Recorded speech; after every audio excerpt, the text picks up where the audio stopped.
Guys, on the weekend, we had UFC 276, which saw the co-headline main event between Alex Volkanovski and Max Holloway, and also Israel Adesanya versus Jared Cannonier. So the main card kicked off with a bout between Sugar Sean O'Malley and Pedro Munhoz. Now, Pedro Munhoz is a very good grappler, turns out.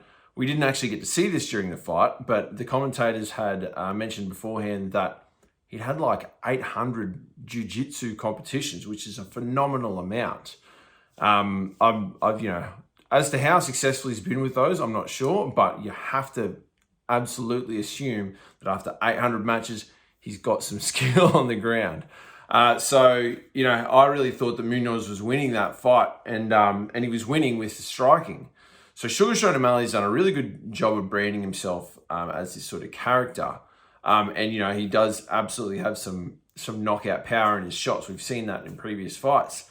But it fully changes when you've got a dangerous grappler in front of you, and I've done it before where I've been striking with someone who's, I don't think is on my level in terms of striking, but you just haven't been able to put things together because you're just worried about that takedown. And even though it never goes to the ground, you still can't quite piece things together on your feet.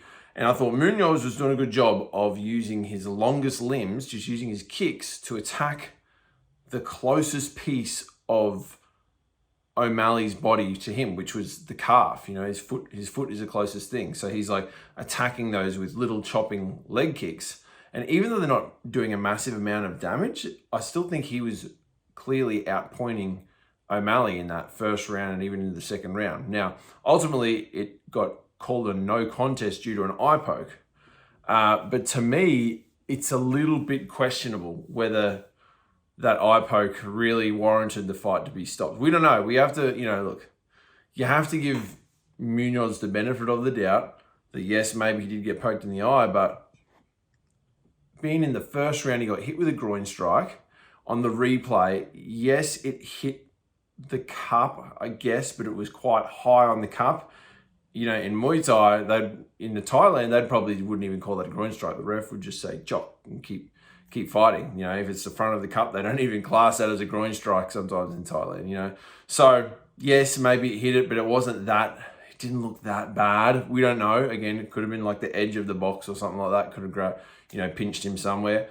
But just that he has a tendency to go, and wanting to stop and look for a way out, maybe that's an indication. Hard to say. Could be unfair, me accusing him of that. But it just doesn't look good coming the second round when he gets that eye poke. The fingers are facing upwards and they kind of touch here. Doesn't look that bad, and he says he can't fight anymore, he can't see. Look, we don't know, but it doesn't look good. So, unfortunate ending to that fight.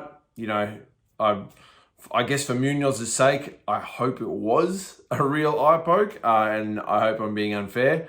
But yeah, an unfortunate ending to that fight.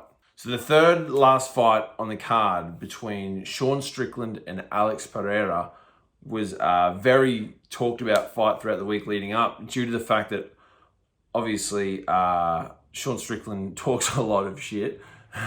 And Alex Pereira being the guy who knocked out Israel back in the kickboxing days and has beaten Israel twice. This is very interesting because Sean Strickland ranked number 3 or 4, definitely inside top 5. I can't remember exactly where. And Alex is unranked. So beating Strickland puts him right up there in contention for a title. So this was a very interesting fight, and obviously takes big balls of Strickland to put his position on the line to an unranked guy. So I wonder, what sort of incentive was there for him there? Was there some, did he get a good payday out of it, or is he just that type of guy who goes, I don't care what happens, I'll fight anyone, anytime, anywhere? Sean Strickland had a very interesting game plan for this fight. Interesting in the way that I thought it was not very good. He pretty much was happy to stand with a world-class kickboxer, knowing that Pereira is as good as he is. He still decided, I'm gonna strike with this guy. Never once did he look like he was going to threaten a takedown or enter into some sort of clinch or anything like that. Look, the fight didn't last very long. It ended in the first round, in the first couple of minutes, with a knockout, really left hook that really did the job. But up until that point, there was no threat. So Pereira was able to sort of plant his feet and be in a great position to throw that left hook. He was never sort of like being a bit cagey or worried about range, or, he seemed to be able to settle a lot more in his stance and throw his shots. And then Strickland, when he was coming towards Pereira, his game plan was like, I'm going to walk forward. But in his head, it looked like he was trying to walk forward and keep his head out at the same time. So he's kind of like walking forward, kind of like lifting and swatting punches away. And, look, I'm sure Alex Pereira is a scary guy to stand in front of, but, it actually looked quite amateur. It's pretty harsh to say. And I know Strickland is good. He's obviously good because he's been fighting in the UFC for a long time, and he's been mixing up with some good guys. But that did not look like world-class striking defense. This outcome of Alex Pereira knocking out Strickland does set up potentially, and most likely, this fight with Israel Adesanya. We can be lucky, or we can consider ourselves lucky that it did end the way that it did. But I really would have, I would have liked to have, or I expected to see Strickland put up a better fight towards Alex than what he did. What I love about Volk is if you ever watch him training, or you've ever seen him training, if you have a look on his YouTube series, you can see some videos of him doing some of the crazy workouts they do down there at Freestyle MMA.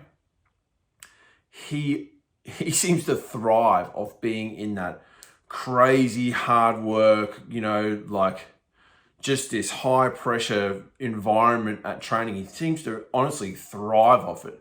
But when he fights with intelligence. So it's like he's got his plan A, which is a game plan. He's going to go out and he's going to try and outscore, outpoint, outmaneuver his opponent. But he's got this fearlessness of his fitness that he's just developed. And it's like, if plan A doesn't work, I'll fall back to plan B and I'll just turn this into a dogfight. And if that's the way it's got to be, that's the way it's got to be. But he goes with the technical approach first, and it's pretty rare. Often you see guys like Max, he likes to fight. He is a fighter, like the Diaz brothers. They are fighters. They'll be in the fight. But don't always bring the game plan. Or you see, or you might see it the other way, like the guys who are just purely technical approach and they don't love the fight. But Alex seems to have the two, which is such a special combination that both of those things complement each other so nicely. Last fight of the card was Israel Adesanya versus Jared Cannonier. And in the same way that Volk never really looked in trouble with Max, it seemed that Israel never really looked in trouble with Jared as well. So it was, to me, it was a one-sided affair, but in a slightly different way. Like, Volk seemed to really be punishing Max the whole fight, whereas Israel, he didn't quite punish Jared Cannonier. He just never really looked in trouble from him. And I think that's just like Israel will not take the risks if he doesn't need to. He's so good at keeping the fight in this perfect range that suits him.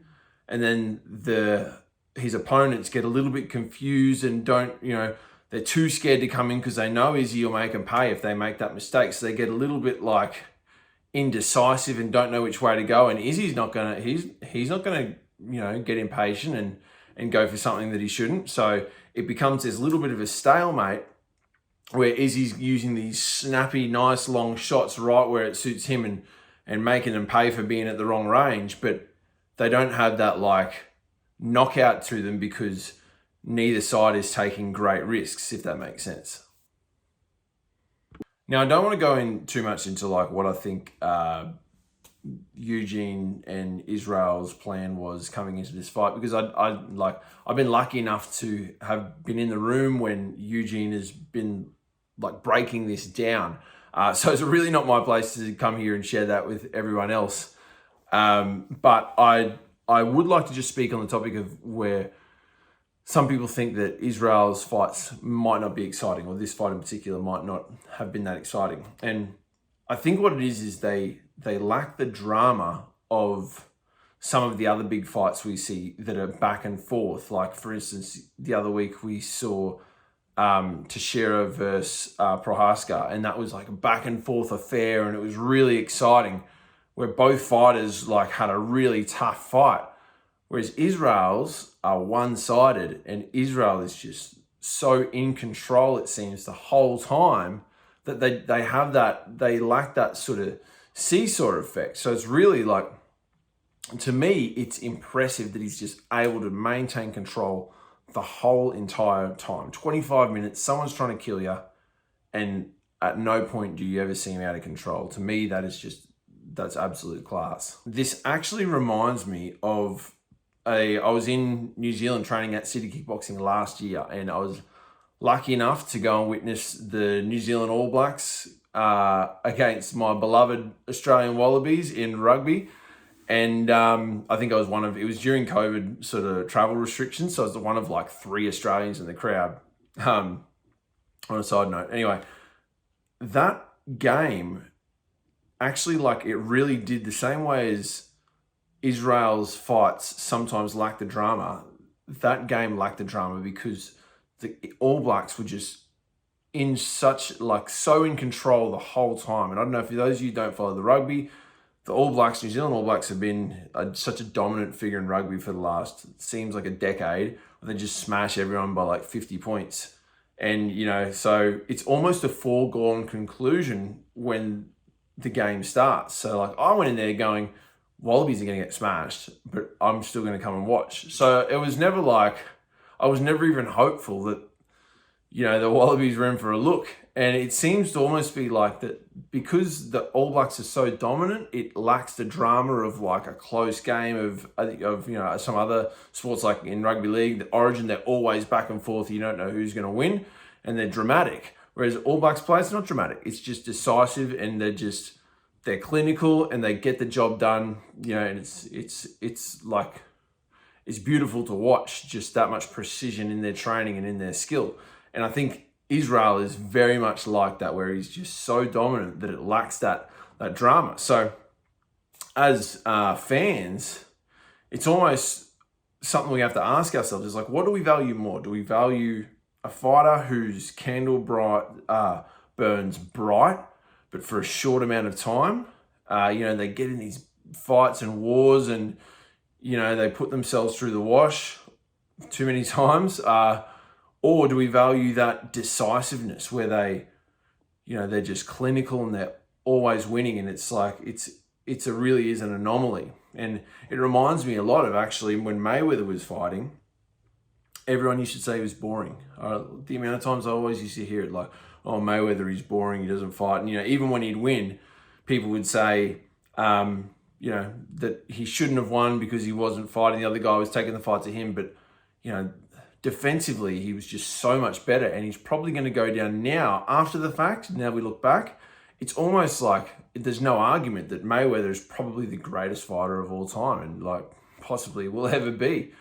So what do we value more? Do we like those guys, the Mickey Wards and Arturo Gardis, that, you know, they just go for it and, you know, put their body through hell in order to fight, and, you know, they lack that defensive class?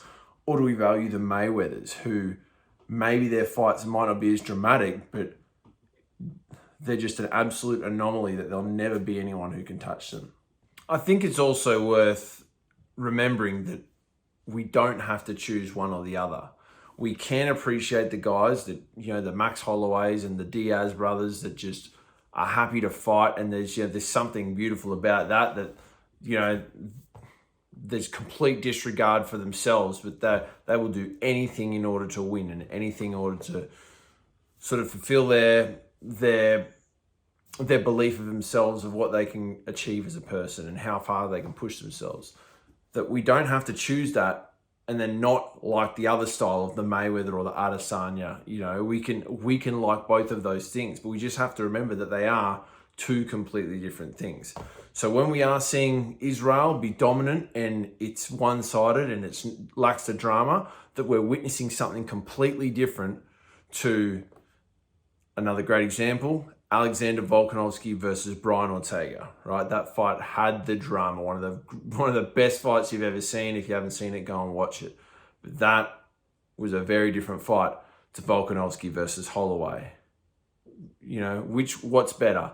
The display of skill, decisive skill of Volkanovski in his fight against Holloway 3, or the drama of Volkanovski versus Ortega? And yeah, that's up to you. To me, I like them both for completely different reasons. So thanks for watching, guys. Let us know in the comments what you thought of the fights. Let us know if you're excited about this potential match between Alex Pereira and Israel Adesanya, and who you think's going to win and how. I'm super excited for that one. Be sure to hit the like and subscribe button. We'll see you in the next video.